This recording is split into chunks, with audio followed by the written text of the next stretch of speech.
നമസ്കാരം. ആശ്രവാസ്തുവിലേക്ക് സ്വാഗതം.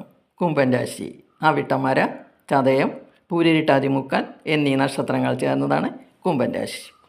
2026 മാർച്ച് മാസത്തിൽ കുംഭൻ രാശിയുടെ അഷ്ടമാധിപനായ ബുധൻ ജന്മരാശിയിൽ 4 ഗ്രഹങ്ങളുമായി യോഗം ചെയ്തു നിൽക്കുകയും 7 സ്ഥിതി ചെയ്യുന്ന കേതു ജന്മഭാവത്തിലേക്ക് ദൃഷ്ടി ചെയ്യുകയും ചെയ്യുന്നതിനാൽ ഈ സമയത്ത് ടെൻഷൻ കൂടാനും കോപം വർദ്ധിക്കാനും വാക്കുകൊണ്ട് മറ്റുള്ളവരെ ഉപദ്രവിക്കാനും സാധ്യത കാണുന്നു. BP ഉള്ളവർ സൂക്ഷിക്കണം. 5ാം ഭാവത്തിൽ സ്ഥിതി ചെയ്യുന്ന വ്യാഴത്തിന് മാർച്ച് 11 ശേഷം ശക്തി കൂടുകയും അത് വിദ്യാർത്ഥികളുടെ ഭാവിക്ക് അനുകൂല ഫലങ്ങൾ നൽകുകയും ചെയ്യുന്നു. ഗവേഷണ വിദ്യാർത്ഥികൾക്ക് സമയം പ്രയോജനപ്പെടുത്താൻ കഴിയും. വിദേശ പഠനത്തിന് സാഹചര്യമുണ്ടാകും.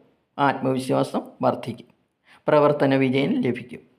10ാം ഭാവാധിപനായ ചൊവ്വ ലഗ്നത്തിൽ മാസത്തിൻ്റെ ആദ്യ പകുതിയിൽ സൂര്യനോട് യോഗം ചെയ്തു നിൽക്കുന്നു. ഇത് ഗവൺമെൻറ് ജോലി ചെയ്യുന്നവർക്ക് അപ്രതീക്ഷിതമായ നേട്ടങ്ങൾ നൽകുന്നു. ഉയർന്ന അധികാരങ്ങൾ ലഭിക്കുന്നു. മിലിറ്ററി, പോലീസ് എന്നീ വകുപ്പുകളിൽ തൊഴിൽ ചെയ്യുന്നവർക്ക് വലിയ ആനുകൂല്യങ്ങൾ പ്രതീക്ഷിക്കാം. 7ാം ഭാവാധിപനായ രവി ജന്മഭാവത്തിൽ മാസത്തിൻ്റെ ആദ്യ പകുതിയിൽ സഞ്ചരിക്കുന്ന സമയം ബിസിനസ്സിൽ വളരെ നല്ല പുരോഗതി കാണും. പ്രണയിക്കുന്നവർക്ക് സമയം അനുകൂലമാണ്.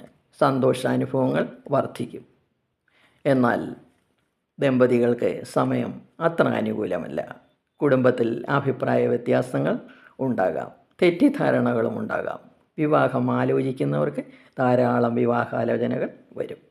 7ര ശനിയുടെ സമയമായതുകൊണ്ട് എല്ലാ ശനിയാഴ്ചയും എള്ളുതിരി കത്തിക്കുക. ദോഷങ്ങൾക്കെല്ലാം ശമനമുണ്ടാകും.